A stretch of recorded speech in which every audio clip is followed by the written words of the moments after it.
Water, আপনার আমাদের ছোট ছোট যেসব নদী আছে সেই নদীগুলিকে দুই দিকে বাঁধ করে উঁচা করে এবং রেগুলেটর কিংবা সুইচ গেট করে ওইখানে যদি আপনার পানি ধরে রাখেন, সেই পানি কিন্তু আপনার এই গ্রীষ্মকালে ইউজ করতে পারবেন। আমাদের যে খাল কাটার যে প্রোগ্রাম, আমি মনে করি কি খাল কাটা না, শুধু খাল সংস্কার, অনেক খালকে বা অনেক নদীকে এইভাবে যদি আমরা স্টোর করে রাখি, তাহলে ভারতের উপরে পানির জন্য আমাদের আর নির্ভর করতে হবে না।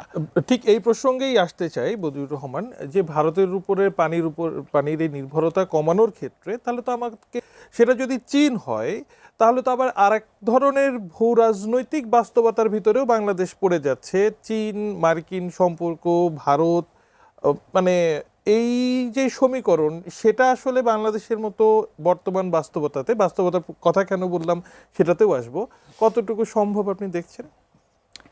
বাংলাদেশের যে অবস্থান, গ্লোবাল অবস্থানের মধ্যে, এটা তো লুক্রেটিভ সবার জন্য।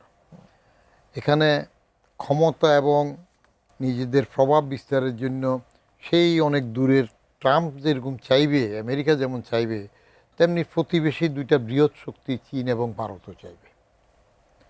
চীন এবং ভারতের মধ্যে তাদের কিছু সমস্যা নিজেদের আছে, কিন্তু বাংলাদেশ নিয়ে তো দুই পক্ষই চাইবে তার প্রভাব যেন বেশি থাকে। আপনি বাংলাদেশের স্বার্থে কতটুক কোন গ্যাসা হবেন, কতটুক আদায় করতে পারবেন, সেটার উপর নির্ভর করবে। আপনি বিরাট যে বর্ডার আমাদের ইন্ডিয়ার সাথে, ডিজোন তো করা যাবে না।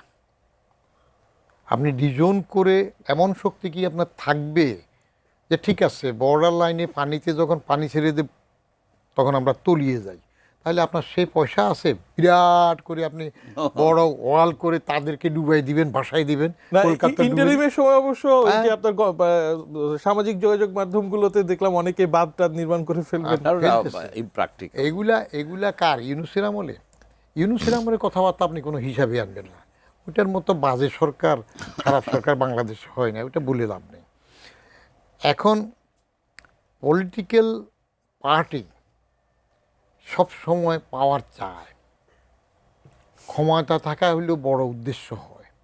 তো ক্ষমতা থাকা যেখানে সবসময় বড় উদ্দেশ্য হয়, তখন তার অনেক কূটকৌশল থাকে, যেটাকে আমরা ডিপ্লোমেসি বলি বা কূটনীতি বলি। কূটকৌশলের মধ্যে বড় শক্তির কাছে পারতে না গেলে কোনো রকমে আপোষ করে টিকে থাকতে চায়, যেমন হাসিনা করেছে।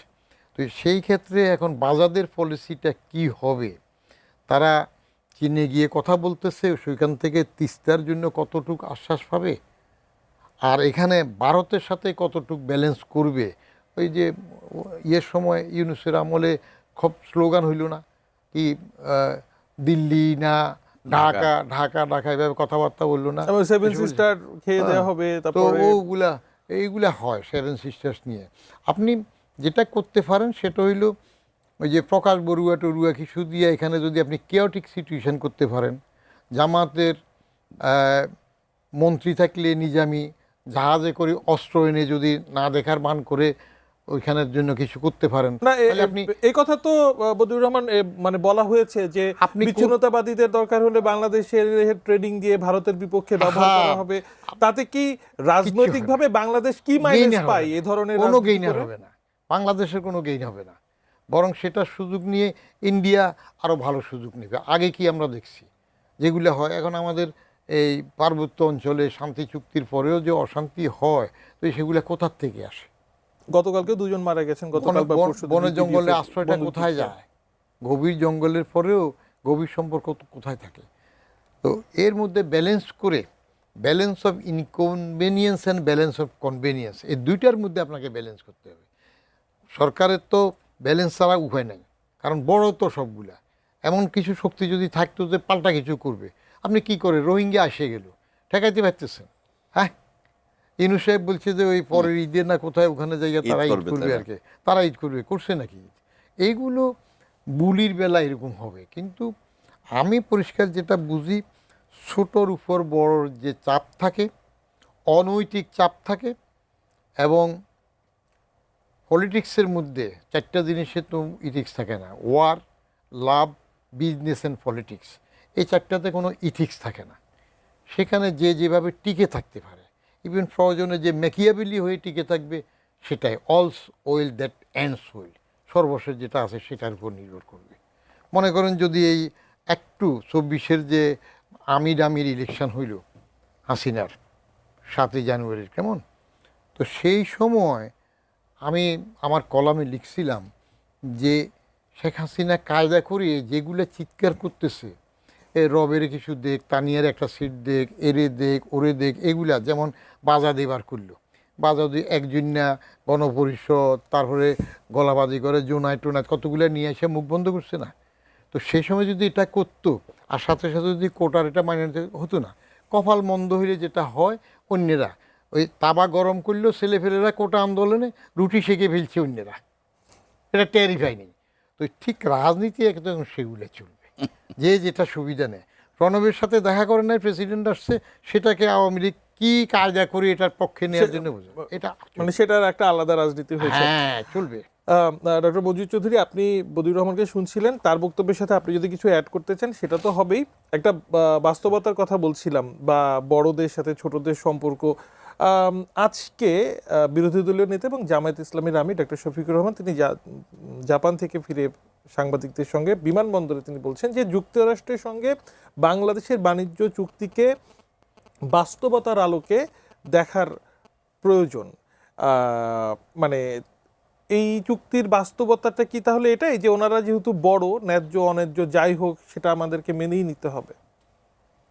আপনি দেখুন যে কয়েকদিন আগে যে বাস্তবতাটা হলো যে 43,000 কোটি টাকার আপনার প্লেন কিনলেন, 14টা প্লেন।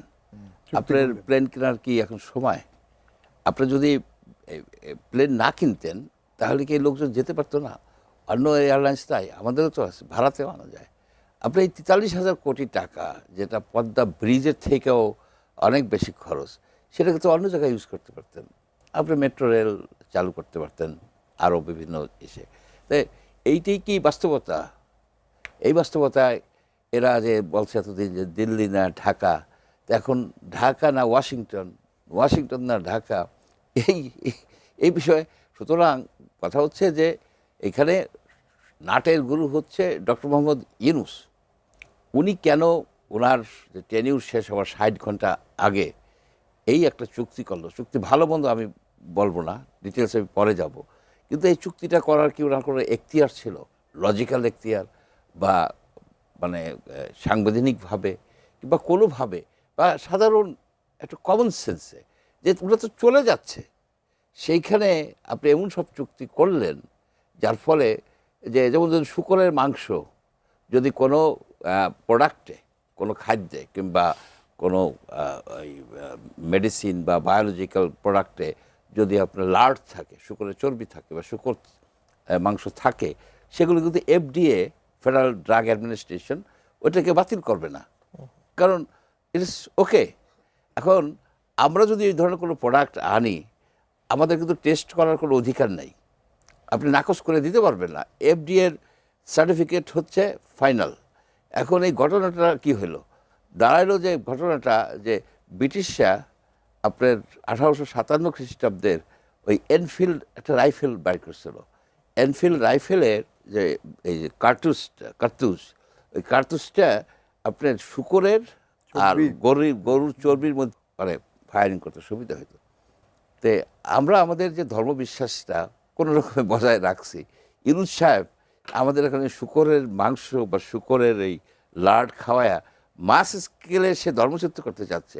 ব্রিটিশরা কিন্তু চাচ্ছিল যে ব্রাহ্মণ এবং মুসলিম যে সৈন্য, তাদেরকে শূকর আর গরুর চর্বি দিয়া ধর্মচ্যুত করে একটা গ্রুপ করতে চাইছিল, যে তারা তারা তারা ফাইট করবে তাদের পক্ষে। ডক্টর মঞ্জু চৌধুরী, আপনি মানে যেই অভিযোগ বা বিশ্লেষণ যেটাই বলি, মানে আমি বলতে বাধ্যই হচ্ছি যে খুবই সেন্সিটিভ একটা অভিযোগ বাংলাদেশের পার্সপেক্টিভে ডক্টর মোহাম্মদ ইউনূসের এই চুক্তির ব্যাখ্যাতে যেটা আমি আসলাম। আমি একটু বদিউর রহমান আপনার কাছে আসতে চাই।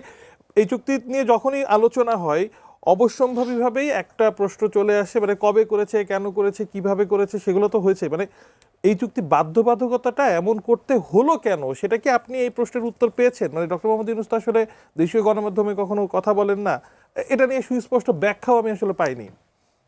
আমি তো পাইনি, তবে ডক্টর ইউনূসের এই চুক্তি করা নিয়ে আমার পরিষ্কার একটা বিশ্বাস, আমার ধারণা যে সেখানে তার ব্যক্তিগত বা গোষ্ঠীগত স্বার্থ আছে। কেমন ধরনের স্বার্থ? আছে। সে নোবেল পাওয়ার সময় তার স্বার্থ কী ছিল? বিল ক্লিন্টনের ফাউন্ডেশন হিলারি ক্লিন্টন সেগুলো সে দান করছে।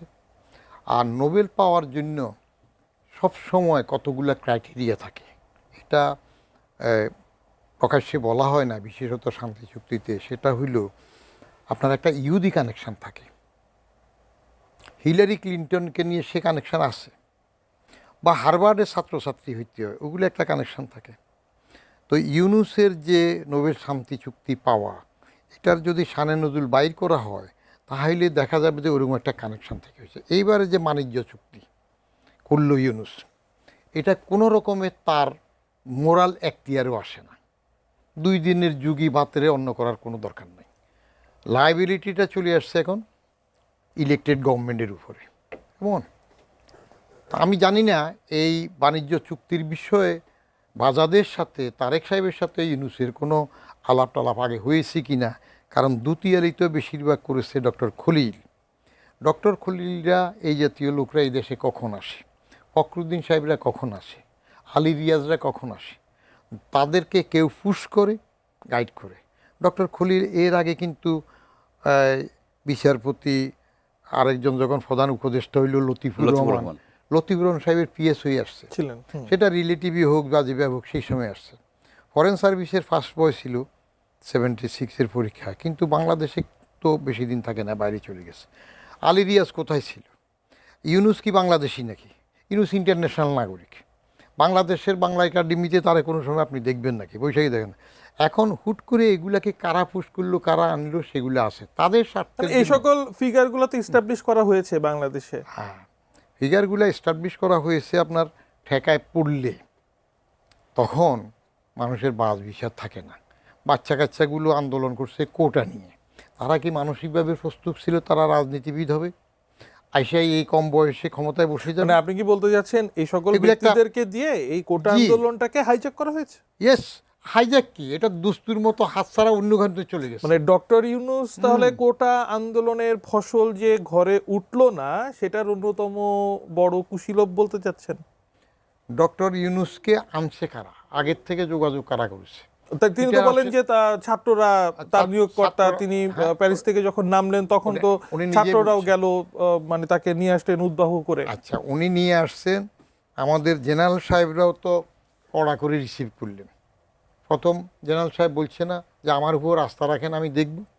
তাহলে পরে দেখেন নাই কেন? ইউনূসকে মেনে নিচ্ছেন কেন? দেখেন নাই, তাদের দুর্বলতা আছে। উনি নিউট্রাল হয়েও দেখতে পারেন না, কারণ তাদের আগের ইতিহাসের মধ্যে তারা 2 প্রেসিডেন্টকে মারছে। যতই বলে হোক যে এটা একটা দলচ্যুত বা বিশৃঙ্খল, ওরা তো বিশৃঙ্খল, তারা তো বঙ্গবন্ধু জাতির পিতাকে মারছে, তারা প্রেসিডেন্ট জিয়াকে মারছে, তারা আরেকজন ওটাকে তো মারার সামিলে, তার কোনো নিরীহ মানুষ বিচারপতি সত্তা তারে এসে মারছে। এরপরে আবার তারা একবার 111-এ আসছে। তো সেই সব হেরিটেজের মধ্যে একটা লিগ্যাসি খারাপ ছিল, সমালোচনা ছিল, সেই জন্য দেখবো বলে আর দেখতে আসে নাই, না আসে এদিকে হইল। কিন্তু বুকে পাথর দিয়ে তো ইউনূসকে মেনে নিয়েছেন উনি, বলছেন না? পরে পত্রিকা আসলো 111-এর কথা আসলে তো ডক্টর মোহাম্মদ ইউনূসের কথাও তখন আসে। হ্যাঁ, সেই সময় ইউনূস আসে নাই কেন? ওটা আমি ব্যক্তিগতভাবে ওনার সাথে জিজ্ঞেস করিও জেনেছি। কোনো এক অকেশনে তার পাশে আমি বসছিলাম, তো ছবি উঠানোর জন্য আসলে আমি তার সাথে ছবি উঠাই নাই, কিন্তু জিজ্ঞেস করছিলাম যে আপনি খোলা সিটি দিলেন, সে খোলা সিটি বন্ধ করে ফেললেন, 111-এ ফখরুদ্দিন আগে তো আপনাকে চেয়েছিল, আপনি আসেন না কেন? তার ক্লিয়ার কাট জবাব ছিল তখন। উনি কথা বলেন কিন্তু চমৎকার, এটা খেয়াল রাখেন। 84-85 বছর বয়স, তার উচ্চারণ এখন এত চমৎকার, এত সুন্দর, হাই সাউন্ডিং লফটি ওয়ার্ডস এমনভাবে বলে, অন্তঃশ্বাস শূন্য সেটা পড়ে। তিনি বলছিলেন যে তখন তো কনস্টিটিউশনাল বাইন্ডিংয়ে 3 মাস ছিল, 90 দিনের ব্যাপার ছিল, 90 দিনে তো কিছু করতে পারবো না।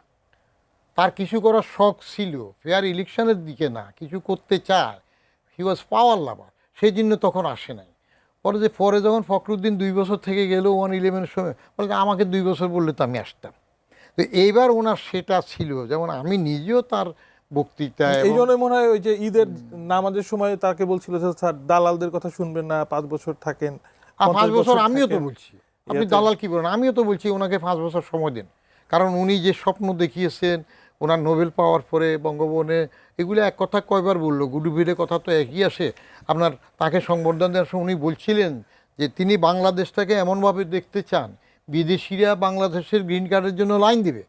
তার এইরকম সুন্দর কথাবার্তা শুনে আমিও চাই বলছি তারে 5 বছর দেন, আর 5 বছর না দিতে চান হাসিনা 6-7 মাস, যেটা এটা বাদ দিয়ে বাকিটা দেন। কিন্তু মাস 2 আড়াইয়েক যাওয়ার পরে দেখা গেল আল্লাহ ভিক্ষার দরকার না কুত্তার সামনে। আর উনি বাণিজ্য চুক্তি কী করে গেছে এটা শুনেন। এটা হইল গ্রামে এক শয়তান বুড়া ছিল, ওই শয়তান বুড়া সবসময় মানুষের পশ্চাৎ দেশে কনিষ্ঠাঙ্গুলি দিত। তো হে যখন মরে যাবে তখন সে বললো যাচ্ছে মরার পরে তো এগুলো করতে পারবো না, সে ছেলে ফেলের একটা ওসিয়ত করলো, দেখ বহু তো খারাপ কাজ করছি, মরার পরে আমার কবর টবর দিস না, ওই 3 মাথার রাস্তার মধ্যে আমার পাশা দিয়ে চুল ঢুকাই দিয়ে আমার ঝুলাই রাখিস, তাহলে আমার একটা ফায়ার শিখতে হবে, মানুষ বলবো যে সে অন্তত মরার পরে নিজের ভুল বুঝতে পারছে। তো ছেলেরা ওসিয়ত পালন করছে, পুলিশ এসে ছেলেদের বান্ধা লই যায়, গ্রামীণে বান্ধা লই যায়, এটা কি করলি? তো এই ইউনুসে তো এইসব করে সেগুলো করে গেছে।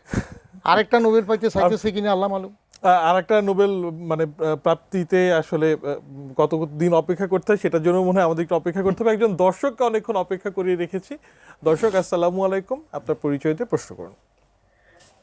আসসালামু আলাইকুম। ওয়ালাইকুম সালাম, প্রশ্ন করুন। আমি মুক্তার আলী বগুড়া থেকে বলছিলাম। জি বলুন। আমি আজ স্যারের কাছে আমার হলো বদিউল সালাম স্যারের কাছে আমার একটা জিজ্ঞাসা আর কি, প্রশ্নটা জিজ্ঞাসা আমার জিজ্ঞাসাটা হলো কি, এই যে আপনার হলো 5 তারিখের পরে এই যে এনএস সরকারের জামাত এবং হলো এনসিপি এরা ভারতকে নিয়ে এত গরম গরম কথা বললো, এত পক্ষে বিপক্ষে কথা বলার কারণ হচ্ছে কি শেখ হাসিনাকে ওই দেশে স্থান দেওয়ার কারণে। আচ্ছা, একটা দলকে একটা ব্যক্তিকে যদি একটা দেশে স্থান দেওয়ার কারণে একটা দেশের সাথে লড়াই করাটা কি আমাদেরকে ঠিক হয়েছে কি না, এটা একটা প্রশ্ন। আর একটা প্রশ্ন হলো ভারত আমাদেরকে সুনজরে বর্তমান ভবিষ্যতে দেখবে কিনা, আর ভারতের সাথে আমরা ফাঁদে পাও দেব না দেব না, বা পাও আমাদের পাওটা ফাঁদে দেওয়ার জন্য পুরো দল চেষ্টা করতেছে কিনা, এটা আমার জিজ্ঞাসা। অসংখ্য ধন্যবাদ মুক্তার আলী আপনাকে আপনার প্রশ্নের জন্য। আপনার এই প্রশ্নের উত্তর নিয়ে আরো একজন দর্শক টেলিফোনে আসলে যুক্ত আছেন, তার প্রশ্নটি তাহলে শুনে নিই। আসসালামু আলাইকুম দর্শক, আপনার পরিচয় দিয়ে প্রশ্ন করুন। আমি পিন্টু দুয়ারি পটুয়াখালী থেকে বলছি। জি বলুন। আমার প্রশ্নটা হচ্ছে, নির্বাচন আসলেই তিস্তা ইস্যুকে কেন্দ্র করে সরকারের পরিবর্তন হয়, ঠিক আছে, কিন্তু হাওরের মানুষের কোনো ভাগ্যের পরিবর্তন হচ্ছে না। বর্ষাকাল আসলেই তাদের ফসল বর্ষার পানিতে ভেসে যায়। তো এর স্থায়ী সমাধানের উপায় কি? এটাই হচ্ছে প্রশ্ন দুজন অতিথির কাছে। ধন্যবাদ। অসংখ্য ধন্যবাদ বদিউর রহমান, আপনি বিশ্লেষণ করছিলেন, একজন দর্শকের প্রশ্ন ছিল। আপনার কাছ থেকে এই প্রশ্নের উত্তর শুনে আমি ডক্টর মঞ্জুর চৌধুরীর কাছে যাব। দর্শক বলছেন যে শেখ হাসিনার ভারতে আশ্রয় নেওয়া, তার পরবর্তীতে অন্তর্বর্তীকালীন সরকারের সময়কার বিভিন্ন মন্তব্য ভারতের সাথে আমাদের যে সম্পর্ক সেটা কিছুটা বিঘ্ন করেছে কিনা, ভারতের সাথে নজরের একটা প্রসঙ্গ আসে, সুনজরেও এখন থাকা যাবে কিনা, বা সেটা নিয়ে আসলে পরবর্তীতে বাংলাদেশের রাজনীতি কোন দিকে যাবে, তিনি এই ব্যাখ্যাটা জানতে চাচ্ছিলেন। এখন কি অবস্থা দাঁড়াচ্ছে? মুক্তার আলী সাহেব বগুড়া থেকে। হাসিনার ভারতে যে অবস্থান, হাসিনা নিজে বলছিল যে শেখ হাসিনা পালায় না, পরে যখন গেলেন সবাই বলল যে পালাইছে শেখ হাসিনা পালাইছে। আমি এটা ডিসএগ্রি করি। হাসিনা পালায় নাই, ওটার উপর আপনি কমিশন করে আসল তথ্য বাহির করেন যে ইন্ডিয়ার সাথে যোগাযোগ করছে কারা, কোন প্রেক্ষিতে কেমন যোগাযোগ হয়েছে, কি আন্ডারস্ট্যান্ডিং হয়েছে, এত সুন্দর করে হেলিকপ্টারে গেল কিভাবে। আমি প্রায় বলি, এক কথা বারবার বলি, যে শেখ হাসিনা কি নিজে হেলিকপ্টার চালাতে পারতো, প্লেন চালাতে পারতো? শেখ হাসিনা কি ইরানের শাহ নিজে প্লেন চালাই চলে গেছে? তো শেখ হাসিনাকে এইভাবে কারা পাঠাই দিল, কেন পাঠাইল? এবং বাইরে তো শোনা যায় শেখ হাসিনা গুজব হোক যেটা হোক বলে যে ঠিক আছে আমারে গোপালগঞ্জে পাঠাই দাও, টুঙ্গিপাড়া পাঠাই দাও, বা থাকুক যেটা ঘটবে, কিন্তু তাকে পাঠাইলো কারা? দেয়ার লাইস বিগ কোশ্চেন। সেটা যদি বাইরে হয় 5 বছর 10 বছর পরে তখন বুঝাবে এই যোগাযোগগুলো কে করছে। আর এখন তাহলে মানে বাংলাদেশ ভারতের যে সম্পর্ক সেটা তাহলে কোন দিকে যাচ্ছে আর কি? ভারত বিরোধিতা এই দেশের রাজনীতির একটা অনুষঙ্গ। যখনই বুঝে যে ভারতের বিরুদ্ধে করলে একটু ফ্লোর পাওয়া যাবে সেই সময় বেশি হই হাল্লা করে, কিন্তু যখন দেখে মরতে যায়, চাপ পড়ে যায়, তখন আবার অনেকটা লেজ গুটিয়ে বলতে হয় আর কি, কূটনৈতিক লেজ গুটিয়ে ভারতের কাছে যেতে হয়। তো এখন বাজার সরকার সেটা ওই যে চীন বলেন, আমেরিকা বলেন, সবগুলা মিলিয়ে ভারতকে কোন পজিশন নেবেন যে সবার আগে দেশ, এটা আরও সময় লাগবে বোঝার জন্য। বোঝার জন্য সময় লাগবে। অসংখ্য ধন্যবাদ। ডক্টর মঞ্জুর চৌধুরী, আপনার কাছে আসতে চাই। পটুয়াখালী থেকে একজন দর্শক প্রশ্ন করেছিলেন যে তিস্তা নিয়ে এত কথা হয়, কিন্তু হাওড়ে প্রতি বছর যেই হড়কা বান বলা হয়, যেটার কারণে প্রচুর ধানের ক্ষতি হয়, এবছরও তার ব্যতিক্রম হয়নি। এই হাওড় পাড়ের মানুষের এটাই কি তাহলে নিয়তি? না, নিয়তি হওয়া উচিত ছিল না, কিন্তু নিয়তির জন্য আমরাও কিছুটা দায়ী। যেমন ধরুন আপনার যে কিশোরগঞ্জের হাওরগুলিতে সেইখানে আপনার যে করে রাস্তা করা হয়েছে, অল ওয়েদার রোড, এটা কিন্তু হাওরের পানির প্রবাহে একটা বড় ধরনের সমস্যার সৃষ্টি করছে। অ্যাট দ্য সেম টাইম আপনার যে উজান থেকে, ভারত থেকে যে পানিটা আসে, একসাথে অনেক পানি ছেড়ে দেয়। আর আপনার যে যত্র বাদ দেওয়া হয়েছে, অ্যাকচুয়ালি পানির ফ্লো কোন জায়গা থেকে কোন জায়গায় যাচ্ছে, হাওড় তো একটা বিশাল জলাভূমি যাচ্ছে, সেইখানে যে বাঁধগুলি দেওয়া হয়, বাঁধগুলি কিন্তু আপনি দেখবেন যে একেবারে জাস্ট সামান্য সাধারণ বাঁধ, যদিও জনগণকে সেখানে সম্পৃক্ত করা হয়, যে বাঁধের যে কমিটি, স্থানীয় জনগণকে আসলে সম্পৃক্ত না করলে তো বাঁধগুলো রক্ষণাবেক্ষণ একটা ব্যাপার স্যাপার। হ্যাঁ, প্রেসিডেন্টের তো ওইটা তো খুবই ক্ষতি করে ফেলছে ওটা। আর এই যে বাঁধগুলি দেয় অস্থায়ী, প্রত্যেক বছর যে বাঁধগুলি দেয়, এগুলি ঠিক মতো হয় না, ছোট মানে একেবারে দুর্বল বাঁধ ভেঙে যাচ্ছে, এগুলিকে ঠেকানো সম্ভব ছিল।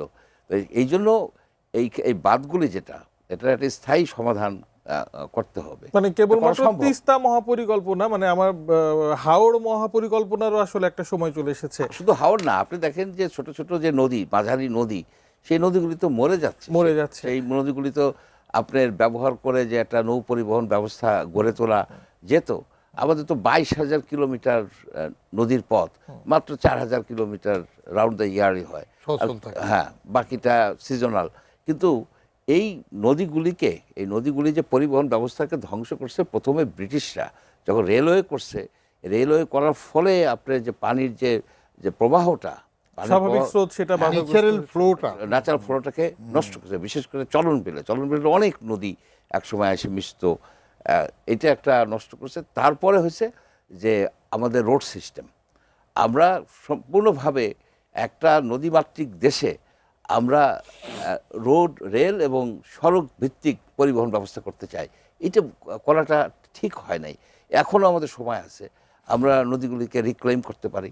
যেমন দেখেন অনেক নদী আছে যে নদীতে কোনো নৌকা চলতে পারে না। ডক্টর মঞ্জুর চৌধুরী, এই প্রসঙ্গেই আসলো যে সরকারের যে চলমান খাল খনন প্রকল্প, আপনার কি মনে হয় এটা আপনি যেই নদী ব্যবহার করে পরিবহন ব্যবস্থা, সেটাকে কি কোনো সাহায্য করতে পারে কিনা, বা না, সেটা তো নদী আর খালকে, সম্পৃক্ত কিনা? নদী আর খালকে তো আলাদা করে দেখার উপায় নাই। আপনার খাল তো নদীর সাথে সম্পৃক্ত থাকে, নদীতে পানি না থাকলে আপনার খালেও পানি থাকবে না। সুতরাং এইখানেই নৌ পরিবহন ব্যবস্থা, মানে এই নদীগুলিকে সচল করার জন্য অনেক নদী আছে। আপনি ইচ্ছে করলে কচুরিপানা উঠে ফেলেন এবং বিআইডব্লিউটি যে উদ্যোগ নেয়, ছোট ছোট পন্টুন দিয়ে দেয়, তাহলে দেখবেন যে ওই নদীগুলিতে কিন্তু আপনার নৌকা যাওয়া আসা করতেছে। অনেক আসছে, পণ্য আছে যেগুলি ট্রাকে করে নেওয়া খুব কঠিন। যেমন বাঁশ একটা বিশাল ইম্পর্টেন্ট জিনিস বাংলাদেশের অর্থনীতিতে। আপনি যেমন ধরেন মাটির হাঁড়ি পাতিল, অন্তত মানে স্থানীয় পর্যায়ে একেবারে এইগুলি কিন্তু অনেকটা সহজতর হয়ে যায়। এখন তো আরো হয়েছে যে আপনার সোলার পাওয়ার নৌকা যদি ইউজ করে, এনভায়রনমেন্ট ফ্রেন্ডলি, এবং মানুষ যাওয়া আসাও করতে পারবে। রাস্তার উপরে চাপ কমায়া নৌ পরিবহন ব্যবস্থাটাকে, মাঝারি ছোট নদীগুলিকে ইউজ করে অ্যাটলিস্ট আপনার 10,000 কিলোমিটার নৌপথ সৃষ্টি করা সম্ভব। বদিউর রহমান, আপনার কাছে আসতে চাই। বিভিন্ন প্রসঙ্গে তো আজকে কথা হচ্ছে, অনেক কথা বলা হয়েছে, যেগুলো বলা হয়নি সেগুলো নিয়ে আলোচনা করছি। হামে আজকের যে মৃত্যু সংখ্যা 9 বা 11 জন মারা গেছেন শিশু, সব মিলিয়ে 350-র বেশি শিশু গত কয়েকদিনে বাংলাদেশে হামের উপসর্গ নিয়ে মারা গেছেন। আজকে একটি সংবাদ আপনাকে দিই যে একটি গোলটেবিল বৈঠকে স্বাস্থ্য বিভাগের সচিব মোহাম্মদ কামরুজ্জামান চৌধুরী জানিয়েছেন যে টিকার সংকট, হামে শিশুর মৃত্যুর ঘটনা, এটা তদন্ত শুরু করেছে সরকার।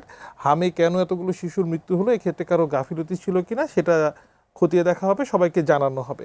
আর শুধুমাত্র হাম না, আপনি জানেন যে গণমাধ্যমের খবর ভিটামিন এ ক্যাপসুল সেটাও পায়নি, এবং থাইরয়েডের ওষুধ বিনামূল্যে বিতরণ করা, জন্ম নিয়ন্ত্রণ সামগ্রী, সরকারের যে সকল উদ্যোগগুলো ছিল এগুলো বাধাপ্রাপ্ত হয়েছে অন্তর্বর্তীকালীন সরকারের সময়।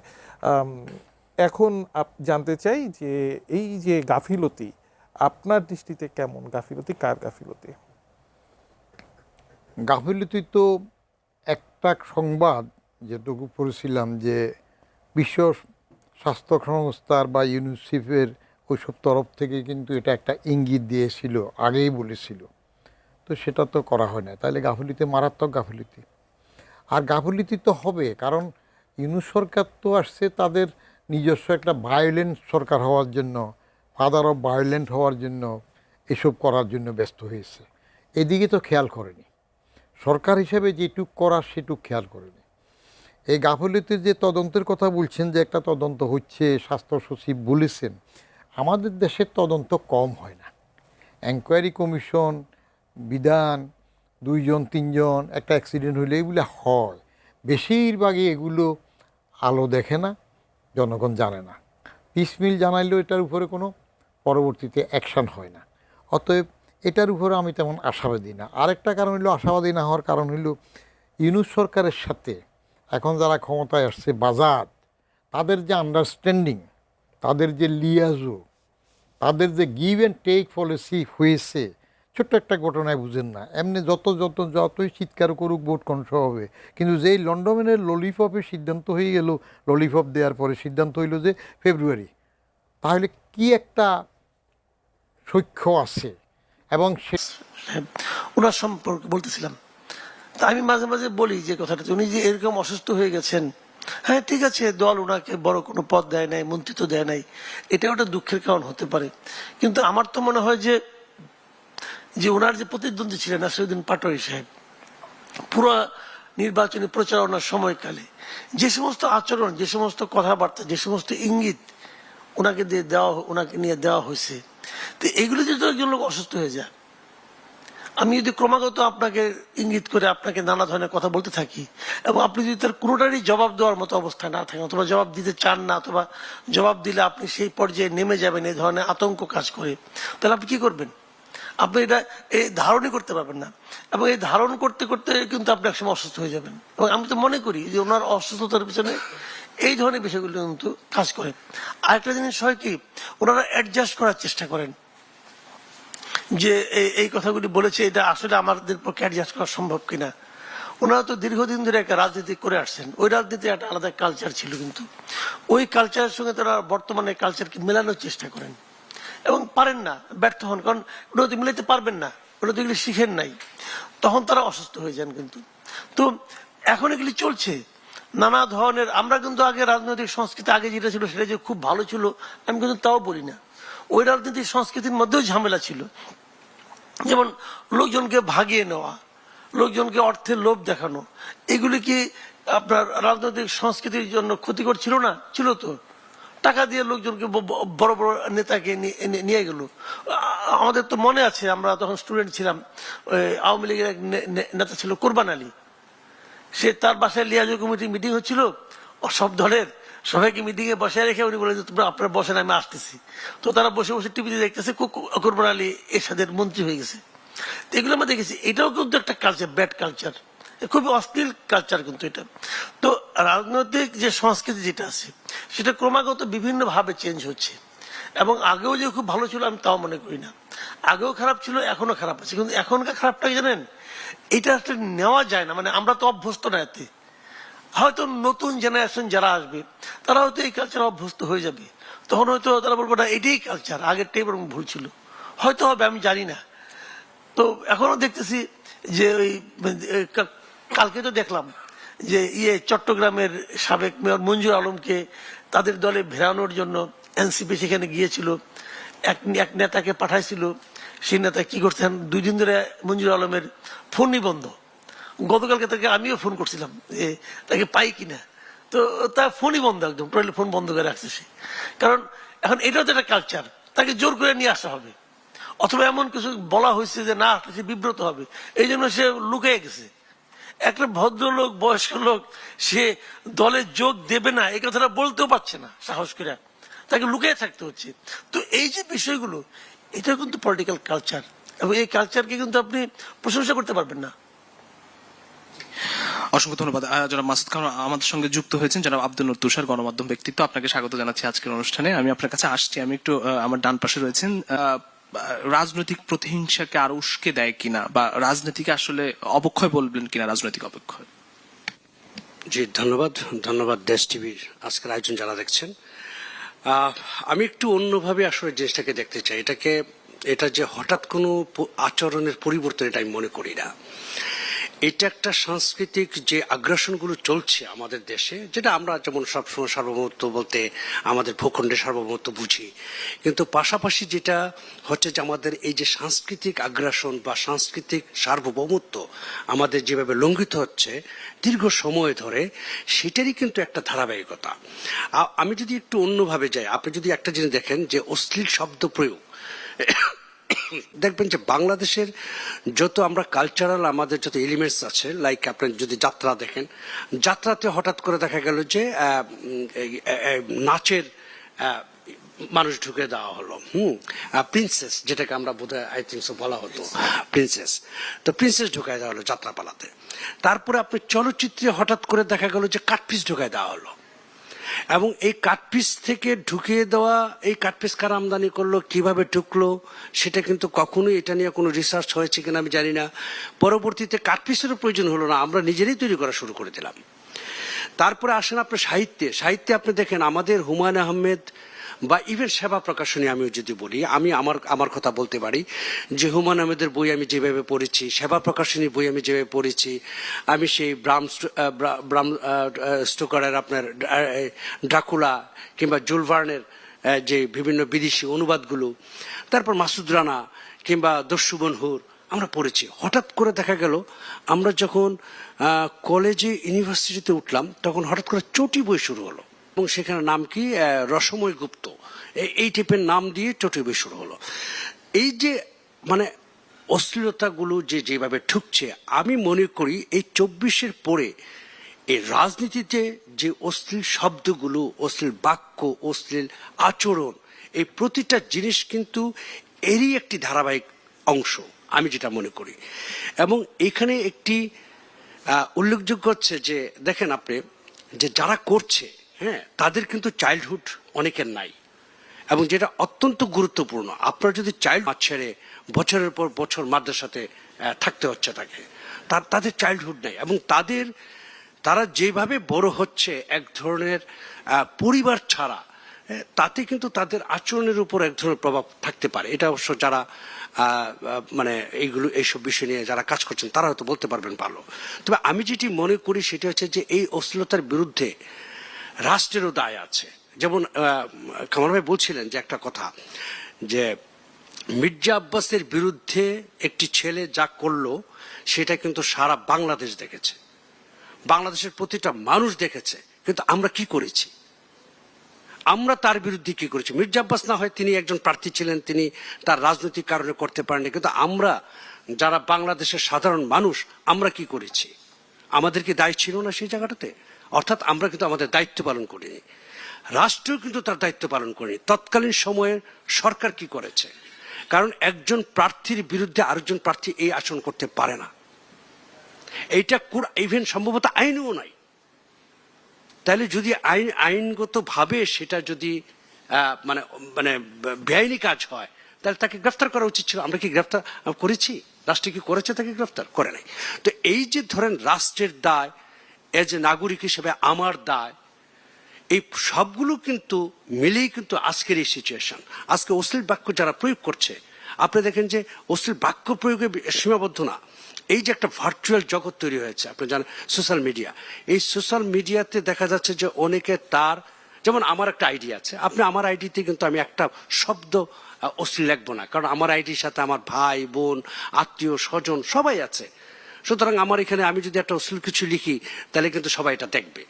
সো এটা আমার সম্পর্কে তাদের একটা বিরূপ একটা মনোভাব হতেই পারে। কিন্তু আমার যদি আর একটা সেকেন্ড, থার্ড, ফোর্থ, ফিফথ এরকম 50টা আইডি থাকে, গুপ্ত আইডি, এবং সেই আইডিগুলোতে আমি যা খুশি তা কিন্তু করতে পারি, এবং তার ভিতরে তার মাধ্যমেও কিন্তু এগুলো ছড়িয়ে দেওয়া হচ্ছে। তো সুতরাং এটার আমি মনে করি আমাদের যেমন দায় আছে, রাষ্ট্রেরও দায় আছে। রাষ্ট্রের এই ব্যাপারগুলো আমার মনে হয় যে কঠিনভাবে, যে আমরা রাজনৈতিক যে স্লোগান, সেই স্লোগানে আমরা দেখেছি ক্যাম্পাসগুলোতে অশ্লীল শব্দের ব্যবহার দেখেছি, এবং এই গণতান্ত্রিক যে অগ্রযাত্রা 26-এর নির্বাচন তারপরেও আমরা লক্ষ্য করেছি। সেই জায়গা আসলে রাজনৈতিক দায় আসলে কতটা দেখছেন, এবং যে রাজনৈতিক সংস্কৃতি সেখানে অপসংস্কৃতি বা অবক্ষয় দিকে যাচ্ছে কিনা?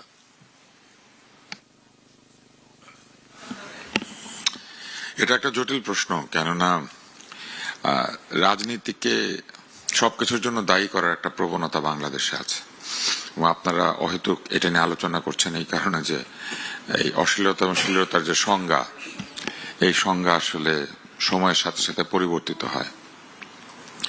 এক সময় সাহিত্যে যাকে অশ্লীলতা বলা হতো, এখন সেটাকে বলা হয় যে এটা সাহিত্যে সাধারণ ঘটনা। এক সময় যে বইগুলিকে মানুষ পড়তে এক ধরনের দ্বিধাদ্বন্দ্ব অনুভব করত, এখন মনে করা হয় যে সেগুলি অনেক শিল্পসম্মত অশ্লীলতা ছিল। কিন্তু রাজনীতিতে অশ্লীলতা বলতে আসলে আপনারা এখন যেটাকে মনে করছেন সেটা হচ্ছে যে অকথ্য ভাষায় গালিগালাজ করা হচ্ছে এবং স্লোগানে আপত্তি। এখন এটা কেন হয়েছে এই প্রশ্ন যদি করেন তাহলে এটা অনেক গভীরে চলে যেতে হবে। বাংলাদেশে শিক্ষা বলে কিছু আছে? বাংলাদেশে কোনো শিক্ষা নাই। কারণ আপনি স্কুলে ভর্তি হলে আপনার কি আচরণ পরিবর্তিত হয়? আপনি একটা ডিগ্রি পান, আপনি এসএসসি পাস করেন, এইচএসসি পাস করেন, ইউনিভার্সিটিতে ভর্তি হন, কিন্তু আপনার আচরণে কোনো পরিবর্তন আসে? আগে আমরা দেখতাম যে আমাদের শিক্ষক মন্ডলী যেহেতু শিক্ষক হয়েছেন সেজন্য তারা ভিন্ন আচরণ করতেন। এখন শিক্ষকেরা ছাত্রদের সঙ্গে মিলে একই মিছিলে বসে একই ধরনের অশ্লীল কথার মধ্যে রওনা দিয়েছেন, এবং এই অশ্লীল কথাবার্তা বলা ছাত্রছাত্রীদের মাথায় হাত দিয়ে, ঘাড়ে হাত দিয়ে তারা চলাচল করছেন। অশ্লীলতার প্রসঙ্গ যদি আসে তাহলে কোথায় কোথায় অশ্লীলতা করা যাবে না, আমাদের এরকম কিছু নির্দিষ্ট জায়গা ছিল।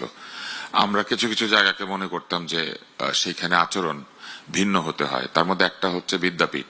বাংলাদেশের সর্বোচ্চ বিদ্যাপীঠ ঢাকা বিশ্ববিদ্যালয়, সেইখানে গত 18-20 মাসে অকথ্য সব কাণ্ড কারখানা হয়েছে। মানুষজনের ছবি ঝুলানো হয়েছে, জুতা পিটা করা হয়েছে, কুৎসিত ভাষায় গালিগালাজ করা হয়েছে, প্রকাশ্যে নারীদেরকে অবমাননা করা হয়েছে, নারীদেরকে একটা নারী কমিশন রিপোর্টের পরে তাদেরকে বাণিজ্যিক যৌনকর্মীর যে একটি অশ্লীল ভাষা রয়েছে সেই ভাষায় তাদেরকে সম্বোধন করা হয়েছে। এবং এই কাজগুলি যখন করা হয়েছে তখন আপনারা রাজনীতিবিদদেরকে দায়ী করতে পারবেন না, কেননা ক্ষমতায় তো কোনো রাজনীতিবিদ ছিলেন না। ওই সময় আইন শৃঙ্খলা রক্ষা করা থেকে শুরু করে সবকিছু করেছিলেন কারা? যারা নিজেদেরকে সুশীল সমাজ বলে দাবি করেন। তারা মনে করেন যে তারা সুশীল, তারা উচ্চশিক্ষিত, তারা পিএইচডি, তারা ডক্টরেট, তারা নোবেল বিজয়ী। কিন্তু তারই বয়সী আরেকজন লোককে যখন ছবি ঝুলিয়ে জুতাপিটা করা হচ্ছে, উনি একবার না করেছেন? উনি একটাবার এসে বলেছিলেন যে তোমরা তরুণ, তোমরা আচরণে পৃথিবীর মানুষের কাছে গ্রহণযোগ্য হও? উনি এসে বলেছেন তোমাদেরকে নেওয়ার জন্য পৃথিবী বসে আছে, দরখাস্ত করছে, তোমরা সব বিদেশ চলে যাবে, কাজ করবে, উদ্যোক্তা হবে, টাকা কামাবে, পয়সা কামাবে, এগুলি বলেছেন। ভালো মানুষ হতে একটাবার বলেছেন যে এই বিপ্লবের মধ্যে দিয়ে, এত আত্মত্যাগের মধ্যে দিয়ে তোমাদের বন্ধুরা যারা আত্মত্যাগ করলো, রাস্তা রক্তে ভিজে গেল, সেই রাস্তাকে পবিত্র জ্ঞান করো, সেই রাস্তার মধ্যে অশ্লীল কাণ্ড কারখানা করো না, অন্যায় কথাবার্তা বলো না, বাজে গালিগালাজ করো না। যাকে তোমরা গালি দিতে সে চলে গিয়েছে, এখন তোমরা নিজেদের মধ্যে একটা সম্মানের সংস্কৃতি তৈরি করো। উনি সেটা করেন নাই, এবং করেন নাই বলে তিনি নিজে এখন অসম্মানের শিকার হবেন ভবিষ্যতে। তারা প্রত্যেকে এই ধরনের অসম্মানজনক শব্দগুলি তাদের কাছে ঘুরে ফিরে আসবে। এটার জন্য আপনি রাজনীতিবিদদেরকে দায়ী করতে পারবেন? যখন টিএসসিতে একজন শিক্ষকের ছবিতে ছাত্ররা জুতাপিটা করছে, তারই ছাত্ররা অথবা তারই ছাত্রের বয়সী লোকেরা, তখন অন্য শিক্ষকরা গিয়ে বাধা দিয়েছেন। টিএসসিতে প্রক্টোরিয়ান রুল চলে না? বিশ্ববিদ্যালয়ে একজন বিরাট ভিসি এসেছিলেন, যিনি কিনা মানে ভিসিদের নাকি আদর্শ। উনি বাচ্চাদের সাথে খেলেন, মধ্যবয়সীদের সাথে গল্প করেন, উচ্চ বয়সীদের সাথে দোয়া দরুদ পড়েন। এসেছিলেন না একজন? উনি নিয়াজ বরকত হয়ে এসেছিলেন না আমাদের কাছে? উনি বাধা দিয়েছিলেন। ওনারই বিশ্ববিদ্যালয়ের শিক্ষককে বা ওনারই মতো আরেকজন শিক্ষককে যখন টিএসসিতে জুতাপিটা করা হচ্ছে, ওনার প্রক্টোরিয়ান টিম কোথায় ছিল? ছিল না তো। এখন এটার দায়িত্ব রাজনীতিবিদদেরকে দিতে পারবেন? রাজনীতিবিদরা এটার জন্য দায়ী? রাজনীতিবিদদের কি তো ওখানে জুতাপিটা করা হচ্ছে? তাহলে তারা কি নিজেরা নিজেদেরকে জুতাপিটা করতে পাঠিয়েছিলেন? পাঠান নাই। এখন দেখেন, একটু আগে যে আলাপটা হলো, পিতার বয়সীও না, পিতার চেয়েও বেশি বয়সী ব্যক্তিকে অকথ্য ভাষা আক্রমণ করা হচ্ছে। জি, আপনি বলুন। ধন্যবাদ, আমি আর বলবো না কথা। জি, অসংখ্য ধন্যবাদ। আমাদের সঙ্গে যুক্ত হয়েছেন জনাব সাইফ মুস্তাফিজ, যুগ্ম সদস্য সচিব, জাতীয় নাগরিক পার্টি। আমি একটু তার কাছে একটু যেতে চাই। আমরা আলোচনা করছিলাম যে কোন পথে রাজনৈতিক সংস্কৃতি, রাজনীতিতে আমরা লক্ষ্য করেছি গণ অভ্যুত্থান পরবর্তী সময় ক্যাম্পাসগুলোতে অশ্লীল শব্দের ব্যবহার আমরা লক্ষ্য করেছি, এবং এরপরেও 26 নির্বাচনের পর আমরা লক্ষ্য করেছি। এটি আসলে এতে রাজনৈতিক দায় কতটা আপনি মনে করেন, জনাব সাইফ মুস্তাফিজ? ধন্যবাদ আপনাকে এবং আমার সাথে যারা সহালোচক আছেন এবং যারা টিভির পর্দায় দেখছেন তাদেরকে শুভেচ্ছা জানাচ্ছি। দেখুন, আমাদের জুলাই পরবর্তী সময়ে আমাদের রাজনৈতিক পরিস্থিতি বা আমাদের বিগত সময়ে আসলে আন্দোলন সময়ের রাজনৈতিক পরিস্থিতি সব মিলিয়ে আসলে যেই পরিস্থিতি দাঁড়িয়েছে সেটা নিয়ে আমি শুনছিলাম আমার পূর্বের সহালোচক যারা কথা বলছেন। রাজনীতিতে আমাদের যে ভাষা প্রয়োগ বা যেই জায়গাগুলো তৈরি হয়েছে সেটা আসলে কোনোভাবেই আমি মনে করি না গ্রহণযোগ্য বা আসলে সাপোর্ট করা উচিত। কিন্তু এইটার পেছনে আসলে আজকের যে আমাদের তরুণদের মুখ থেকে আপনারা এরকম কথা শুনছেন বা রাজপথে এরকম গালির ব্যবহার হচ্ছে বা রাজনৈতিক স্লোগানে ব্যবহার হচ্ছে, তো এইটার জায়গায় আসলে এই জেনারেশন বা এদের আসলে মনস্তাত্ত্বিক জায়গাটা কেন তৈরি হচ্ছে এটাও আসলে আমাদের আলোচনা করা উচিত। কেন তৈরি হয়েছে? দেখেন, আমরা যারা আমরা মোটামুটি কিছু ভালো নাটক, সিনেমা বা গল্পের বই পড়ে কিন্তু বড় হয়েছে, এবং আমাদের যেই স্কুলের কালচার, সেই স্কুলের কালচারে আমরা দেখেছিলাম যে সেখানে ডিবেট হতো, আবৃত্তি হতো বা ইতিহাস নিয়ে নানা রকম কম্পিটিশন, বা আমাদের যারা শিক্ষকরা থাকতেন তারাও দেখা যেত যে চিত্রাঙ্কন প্রতিযোগিতা বা আমাদের যেই মনস্তাত্ত্বিক মেধা বিকাশের জায়গাটা সেটা কিন্তু তারা আসলে তৈরি করে দিতেন। কিন্তু বিশেষ করে আমি বলতে চাই যে আওয়ামী লীগের যে রিজিমটা ছিল সেখানে আমরা দেখেছি যে এক প্রকার মানুষকে বাধ্য করে এই এক শেখ মুজিব কেন্দ্রিক বা হাসিনা কেন্দ্রিক বা তাদের পারিবারিক যে লিগাসি, এটাই মানুষের মধ্যে আসলে বারবার করে পুশ করা হতো।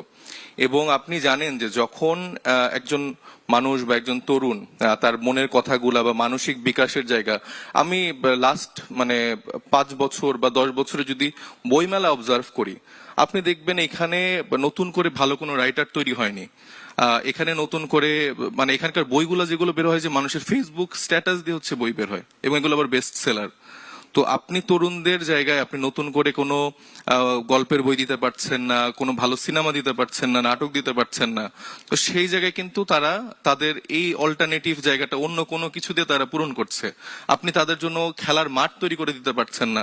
তো এই জায়গাতে তারা হচ্ছে যে আরো অন্য কোনো কিছু হয়তো বা ইনভলভ হয়ে যাচ্ছে। এতে আসলে রাজনৈতিক দলগুলোর ইন্ধন ছিল কিনা? ডেফিনেটলি ছিল। একটা রাজনৈতিক দল, শুধু রাজনৈতিক দল না, আমি বলবো যে আমার সাথে যারা সমালোচক, যারা বিশিষ্ট সাংবাদিক আছেন, সিভিল সোসাইটি আছেন, তাদেরও সমানভাবে দায় আছে। তারা যতটুকু সমালোচনা করছেন, আমার কথা হচ্ছে যে সেই সময় তারা এই বিষয়গুলো নিয়ে কেন কাজ করেননি। সমালোচনা করাটা ইজি, কিন্তু আপনি এই কাজ করার জন্য বা এই প্রয়োগের জায়গাটা নিয়ে আপনার তো সেটা নিয়ে আপনার ফোকাস থাকতে হবে, সেটা নিয়ে কাজ করতে হবে। তো সেই জায়গাটা নিয়ে আমার মনে হয়েছে যে আমাদের সবার দায় আছে। আমার পূর্বের জেনারেশনের, আমার বাবা থেকে শুরু করে আমাদের বয়োজ্যেষ্ঠ যারাই যে পজিশনে আছে না কেন, তারা বিষয়গুলোকে মেনে নিয়েছিল, এবং মেনে নেওয়ার জায়গা থেকেই যখন তরুণরা এক পর্যায়ে দেখছো যে তারা কোনো কিছু লিখলে সেটা আটকে দেওয়া হতো, সেটার জন্য তাকে আইসিটি অ্যাক্টে ধরে নেওয়া হতো, সে কিছু বলতে পারছে না, সে কোনো কবিতা আবৃত্তি করতে পারছে না, তার ভাষা চর্চার দিকে অনেক রকম বিধিনিষেধ আরোপ করা হচ্ছিল। তো তখন একটা পর্যায়ে সে এক পর্যায়ে গালি দিয়ে ফেলছে। এটাকে কি আপনি ঠিক মনে করেন, এই যে অশ্রাব্য ভাষা বা অশ্লীল শব্দ, আসলে মানুষকে উজ্জীবিত করার কথা? ডেফিনেটলি আমি তো প্রথমেই বলেছি যে আমি মোটেও কোনো অশ্রাব্য ভাষা বা গালি এটাকে কখনোই আমি সাপোর্ট করি না, বা আমাদের ইউথ জেনারেশনের বেশিরভাগ মানুষই আমার মনে হয় এটা সাপোর্ট করে না। কিন্তু তাদের যে মনস্তাত্ত্বিক প্রক্রিয়াটা পরিবর্তন, তাদের একটা আক্ষেপ আছে, তাদের পূর্ববর্তী জেনারেশনের প্রতি তাদের আক্ষেপ আছে যে তারা তাদের জন্য সেই সিকিউরড কালচারাল জায়গাটা তৈরি করে দিতে পারেনি, সেই সিকিউর স্পেস তৈরি করে দিতে পারেনি, যেটার দ্বারা তাদের একটা মানসিক সুন্দর বিকাশের জায়গা তৈরি। যারা সচেতন তাদের পার্সেন্টেজ কিন্তু বাংলাদেশে খুব কম, কিন্তু রাজনীতিকে যারা ফলো করে এই ফলোয়ারদের সংখ্যা অনেক, সাধারণ মানুষের সংখ্যা অনেক। তারা কি চায় রাজনীতিতে, কোনটা চায়, সেই চাওয়াটাকে যদি রাজনৈতিক নেতৃত্ব বুঝতে না পারে তাহলে বিপর্যয়টা ঘটে। যেরকম অনেক স্লোগান আছে মানে যেটা গ্রহণযোগ্য না, জ্বালো জ্বালো আগুন জ্বালো। এই যে কি জ্বালাবেন, কি পোড়াবেন? হ্যাঁ, আপনি অন্যায়কে প্রশ্রয় দিবেন না, ঠিক আছে। তারপরে আপনার এই যে মব কালচার তো কোনোভাবেই গ্রহণযোগ্য না। আপনি যদি আইনের শাসন নিশ্চিত করতে পারেন তাহলে তো মব সৃষ্টি হওয়ার সুযোগ নেই। কিন্তু আমরা অনেক সময় দেখেছি যে রাষ্ট্রই এই জাতীয় কি করে, মবের সৃষ্টি করে এবং রাষ্ট্র এই মবের যোগানদাতা হয়, পিছন থেকে মানে ইন্ধন দেয়। তো অনেক ধরনের সংস্কৃতি আমাদের বাংলাদেশে আমরা দেখেছি যে হরতাল অবশ্যই একটা গণতান্ত্রিক মানে আপনার কর্মকাণ্ড। তো হরতালের সময় আপনি তো গাড়িতে অগ্নিসংযোগ করতে পারেন না। আপনি বলতে পারেন যে গাড়ি ঘোড়া চালাবেন না, গাড়ির চাকা ঘুরবে না, দোকানপাট খুলবে না, আমরা এই স্লোগান দিয়েছি। বাট জোর করে বন্ধ করা, জোর করে খোলানো, এই অগ্নিসংযোগ করা, গান পাউডার দিয়ে মানুষ হত্যা করা, এটা তো আর রাজনৈতিক সংস্কৃতি হতে পারে না। এমনিভাবে আপনি যদি বলেন যে এই যে চাঁদাবাজিটা একটা অন্যায় কাজ, কিন্তু এটাও একটা সংস্কৃতিতে রূপ নিচ্ছে, এটা একটা পেশা হিসেবে রূপ নিচ্ছে, এটা একটা মানে আশের মাধ্যমে হবে, তখন তো এটা হবে না। আবার এক সময়কার অর্থমন্ত্রী বললেন যে স্পিড মানি, এটা ঘুষ না, এটা কোনো কাউকে ইয়ে করা না, এটা প্যাকেজে আমরা বিভিন্ন অফিস আদালতে এগুলোতে দিই। এই যে জায়গাগুলো রয়েছে এখানে আমি মনে করি যে আমাদের পরিবর্তনের সুযোগ এসেছে। সেই সুযোগটা রাজনৈতিক যে দলগুলো এটা গ্রহণ করতে পারবে তারা জাতির সামনে সাস্টেন করবে। বাংলাদেশের রাজনীতিতে অনেকে কিন্তু নাই হয়ে গেছে। মুসলিম লীগ একসময় অনেক বড় ইতিহাস সৃষ্টি করেছে বাংলাদেশে, সেই মুসলিম লীগ কিন্তু এখন নাই। জাতীয় পার্টি অনেকটা বিলুপ্তির পথে, আর কিছুদিন গেলে হয়তো জাতীয় পার্টিকে খুঁজে পাওয়া যাবে কিনা আমরা মানে সেটা বুঝতে হবে। তো অনেক দলই আছে এরকম, আপনি নিজাম ইসলাম পার্টি বলেন, বিভিন্ন ইসলামের নামে হোক আর ইসলামের বাইরে হোক। বামদের জাসদের একটা উত্থান ছিল বাংলাদেশে এক সময়, সেই জাসদ কিন্তু এখন আর এইভাবে খুঁজে পাওয়া যায় না। বামদের একটা বড় ধরনের স্বর্গরাজ্য ছিল এই বাংলাদেশ, অস্ত্রের রাজনীতি থেকে শুরু করে নিয়ে বহু ধরনের রাজনীতি, খুন, চাঁদাবাজি, ডাকাতি, ছিনতাই পর্যন্ত তাদের বিভিন্ন লেভেলের লোকরা করেছে। কিন্তু দেখা যাচ্ছে যে এখন আর মানুষ সেগুলো গ্রহণ করছে না। আলটিমেটলি যদি আদর্শিক রাজনীতি যদি স্থাপন না করা যায়, আদর্শকে যদি প্রাধান্য না দেওয়া যায়, ওয়ান্স আপন এ টাইম জনগণই আমাদেরকে কি করবে, প্রত্যাখ্যান করবে। সেটা আমার দলও হোক, আমার দলও যদি কোনো অন্যায় করে, অপসংস্কৃতি নিয়ে আসে, আমি মনে করি সেটা যদি কেউ কারেকশন দেয় আমাদেরকে অ্যাকসেপ্ট করা উচিত এবং পরিবর্তনের পথে এগিয়ে যাওয়া উচিত। এই জায়গা থেকে আমি মনে করি যে আমরা সেই পরিবর্তনের জন্যই রাজনীতি করছি। এবার আমাদের বিগত নির্বাচনে আমাদের যে সফলতার কথাই বলবো, ইলেকশন ইঞ্জিনিয়ারিং এর পরেও বাংলাদেশ জামাত ইসলামীকে অনেকে মনে করেছিল যে এই 9-10-12% পর্যন্ত সমর্থন আছে। সেই জামাত ইসলামীর আদর্শিক অবস্থানের কারণেই কিন্তু আজকে বাংলাদেশের জনগণ তাদের রাজনৈতিক সংস্কৃতিকে কাছ থেকে দেখার কারণে তাদের বিরুদ্ধে অনেক ধরনের অপবাদ ছিল, যুদ্ধ অপরাধ, রাজাকার, তারপরে আল বদর, আল শামস, তারপরে যা ইচ্ছা অনেক কিছু বলেছে, মিডিয়াতেও এসে বলেছে, এটা গল্পে বলেছে, নাটকে বলেছে, উপন্যাসে বলেছে, ফিল্মে বলেছে। কিন্তু তারপরেও কাছ থেকে যে মানুষগুলো আমাদেরকে দেখেছে, ওই সমাজের মানুষরা আমাদেরকে কিন্তু বিশ্বাস করে। সংঘাত, অনৈক্য, অনাস্থা এসবের মধ্যে ঘুরপাক খেয়েছে রাজনীতি। সেই জায়গা থেকে অভ্যুত্থান পরবর্তী সময় কতটা পরিবর্তনের ইঙ্গিত দেখতে পান এখন? ধন্যবাদ। অভ্যুত্থান পরবর্তী সময়ে তো আমরা একটা স্বপ্ন দেখেছিলাম। অভ্যুত্থান তো হয়েছে একটা স্বপ্ন নিয়ে, যেমন আমাদের মুক্তিযুদ্ধ হয়েছিল একটা স্বপ্ন নিয়ে, স্বাধীন বাংলাদেশ, একটা গণপ্রজাতন্ত্রী বাংলাদেশ হবে, গণতন্ত্র থাকবে, দেশে সাম্য থাকবে, সবকিছু মিলে তো আমাদের মুক্তিযুদ্ধ, ধর্মনিরপেক্ষতার বিষয় ছিল। তো সব বিষয় নিয়েই একটা স্বপ্ন ছিল। সেই স্বপ্ন বাস্তবায়ন হয়নি, বাস্তবায়ন করা যায়নি। ধীরে ধীরে আরো অবস্থার অবনতি ঘটেছে, এই জন্য 24-এ একটা অভ্যুত্থান হলো। অভ্যুত্থান কেন? আপনি উদার গণতান্ত্রিক একটা বাংলাদেশ করার জন্য একটা অভ্যুত্থান। তো উদার গণতান্ত্রিক বাংলাদেশে এবং আরো অনেক বিষয় ছিল, অনেক বিষয়, সেই সব বিষয় নিয়ে আমরা একটা অভ্যুত্থানে গেলাম এবং আমরা রাজনীতির যে এই যে অপসংস্কৃতি, রাজনীতির সংঘাত, রাজনীতিতে যে যা যা বললেন আমার পূর্ববর্তী বক্তা, যে এইসব ছিল দখল, চাঁদাবাজি, দুর্নীতি, লুটপাট, ক্রনি ক্যাপিটালিজমের প্রকোপ, ব্যাংক হাওয়া হয়ে যাচ্ছে, এই সব কিছু বন্ধ করার জন্যই তো এই অভ্যুত্থান। এবং এই অভ্যুত্থানের মধ্য দিয়ে আমরা একটা সরকার পেলাম। অভ্যুত্থানের 5ই আগস্টে যখন তৎকালীন প্রধানমন্ত্রী দেশের বাইরে পাঠানো হলো, তাকে চলে গেলেন, তখন আমরা একটা সরকার গঠন করতে 2 দিন সময় পেলাম এবং আমরা ডক্টর ইউনূসের নেতৃত্বে, নোবেল লরেট তার নেতৃত্বে একটা সরকার গঠিত হলো। তো এই সরকার গঠিত হওয়ার পরে যে প্রত্যাশা ছিল, সেই প্রত্যাশা কতটা পূর্ণ হয়েছে এটা নিয়ে অনেক আলোচনা হচ্ছে। এই আলোচনা নতুন করে করার দরকার নেই। সেই প্রত্যাশার আমরা ধারে কাছেও যেতে পারিনি। আপনি যেটা আজকের মূল প্রতিপাদ্য, যে রাজনীতিতে অশ্লীল স্লোগানগুলো ঢুকে পড়লো কিভাবে, 5ই আগস্টের আগে কিন্তু আমি এইসব অশ্লীল স্লোগান শুনি নেই। আপনারা কেউ শুনে থাকলে আমাকে কারেক্ট করতে পারেন, politically I may be wrong. 5ই আগস্টের আগে আমি ওইসব অশ্লীল স্লোগান শুনিনি, দেখিনি। 5ই আগস্টের পরে এইসব অশ্লীল স্লোগান আসলো মাঠে। এবং আমরা এখানে যারা আছি, এনসিপি থেকে যিনি আছেন, জামাত থেকে যিনি আছেন, আমরা সবাই ওনারা বলছেন, ওনারা রাজনীতির সাথে যুক্ত আছেন, ওনারা বলছেন তারা এটা পছন্দ করেন না। তাহলে এই যে রাজনীতিতে যে একটা অশ্লীল স্লোগান এবং লোকজনের বাড়ির সামনে যে বসে বসে এইসব স্লোগান দেওয়া ঘন্টার পর ঘন্টা, হ্যাঁ, তারপরে যে মব কালচার বলছেন, মবের মূল লুক আর কি, কালচার বললে তো হবে না, ওটা মব তো কালচারের মধ্যে পড়ে না। মবের মূল লুক যে তৈরি হলো, তো এই মব জাস্টিস যারা বলে দে আর রং। এনিওয়ে, ওইটা নিয়ে আজকে আমরা বিতর্ক করবো না। মব কোনো জাস্টিস হইতেই পারে না, মব কেমনি জাস্টিস হয়, এইসব যারা বলেন আর কি। আমাদের তো বিভিন্ন জার্গন ব্যবহার করে আমাদের বিভিন্ন ইন্টেলেকচুয়ালস, পলিটিশিয়ানস, হ্যাঁ, আমরাও অনেক সময় অনেক জার্গন ব্যবহার করি, যে এক একটাকে এক একটার সাথে মিলিয়ে দেই। তো এই যে মবের মূল্যক আমরা তৈরি করলাম, এবং মবের মূল্যকের সাথে এই স্লোগানগুলোর একটা কানেকশন আপনি দেখতে পারবেন।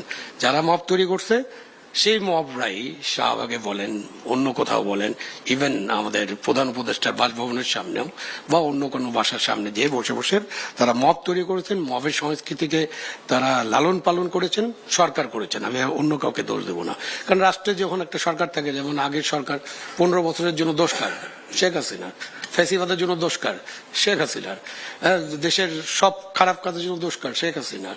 তাহলে 18 মাসের যত অন্যায় আচরণ হয়েছে, অন্যায় আচরণের মধ্যে আপনি মানে বলতে গেলে আপনার পুরো টাইম শেষ হয়ে যাবে। 3000-এর বেশি শিক্ষককে গলার মধ্যে জুতার মালা পড়েছেন, পিটাইছেন আপনারা এই স্কুলে ঢুকে ঢুকে। মব তৈরি করা হয়েছে। তখন যারা ছিলেন রাষ্ট্রের সাথে, যারা ছিলেন রাষ্ট্র ক্ষমতার পাশে, যারা ছিলেন রাষ্ট্র ক্ষমতা যারা পরিচালনা করেছেন, যারা রাষ্ট্র ক্ষমতার অংশীদার ছিলেন, তারা কি করেছেন? আমাকে জিজ্ঞেস করতে আপনি কি করেছেন? আমার মাথায়, ঘাড়ের মধ্যে কয়টা মাথা? আমি টক শোতে এসে তো কথা বলেছি, এই মবের বিরুদ্ধে কথা বলেছি, অশ্লীল কালচারের বিরুদ্ধে কথা বলেছি, এইসব আচরণের বিরুদ্ধে কথা বলেছি, গণতন্ত্রের জন্য কথা বলেছি, এবং বলছি দেশে অন্তর্বর্তীকালীন সরকার একটা ব্যর্থ সরকার, তারা এইসব নিয়ন্ত্রণ করতে পারছে না এবং দেশটা একটা মবের মূল্যকে পরিণত হয়েছে। সুতরাং আমাদের একটা নির্বাচন দরকার। এখন আমার ভাই তো বললেন যে নির্বাচন কি ইঞ্জিনিয়ারিং হয়েছে, তো এইটা নিয়ে আমাদের আরো ব্যাপক আলোচনা করতে হবে। এখন আপনি নির্বাচন করবেন, আপনি বলবেন 30% মানুষ আপনাকে ভোট দিয়েছে, আপনি পার্লামেন্টে 70-এর কাছাকাছি আসন নিয়ে আপনারা বসছেন, বিরোধী দলের নেতা হয়েছেন, আনুষ্ঠানিকভাবে আপনারা এখন শহীদ মিনারেও যাচ্ছেন, স্মৃতিসৌধে যাচ্ছেন, আবার এদিকে নির্বাচন ইঞ্জিনিয়ারিং এর কথা বলবেন। এগুলো নিয়ে গভীর আলোচনা হতে হবে। এটা আজকে আলোচনার বিষয় নয়, বাট এটা একটা বড় আলোচনা হওয়া দরকার দেশে, যেহেতু ইঞ্জিনিয়ারিং এর কথা আমরা শুনছি। এখন এই অশ্লীলতা থেকে কিভাবে বের করবেন? আপনি আপনার ধর্মগ্রন্থ দেখেন না, আপনার পবিত্র কোরআন, বাইবেল, এই গীতা, সবখানে তো এই অশ্লীলতার বিরুদ্ধে কথা বলছে। অশ্লীলতা করতে তো কাউকে বলা হয়নি, কিন্তু অশ্লীলতাকে উস্কে দেওয়া হয়েছে। এবং আমাদের ভাইরা যারা যুক্ত ছিলেন সরকারের সাথে, যারা ক্ষমতায় ছিলেন, ক্ষমতার অংশ ছিলেন, তারা কিন্তু এই অশ্লীল স্লোগান যখন হয়েছে তারা একটাও কথা বলেন নাই, কোনোদিন যে তাদেরকে বারণ করেন নাই। কেন এটা বারণ করা হয়নি? এখন বন্ধ করেন, তাইলে বারণ করেন, বন্ধ করতে হবে। এটা ফৌজদারি অপরাধ, অশ্লীল কথাবার্তা বলা, কারো ব্যক্তিগতভাবে কারো সম্পর্কে অশ্লীল কথা বলা মানে হচ্ছে একটা ফৌজদারি অপরাধ। এখন আপনি ফৌজদারি অপরাধের জন্য যখন তাকে বিচারের সম্মুখীন করবেন, তখন বলেন আমার গণতন্ত্র শেষ হয়ে গেল, আমার কোনো গণতন্ত্র নেই, আমার তখন রাইটস এর কথা বলবেন। তো আমি মনে করি যে আমাদের রাজনীতিবিদদের এখন সময় এসেছে যে তারা ভিন্ন মতকে শ্রদ্ধা করবেন, সকল মত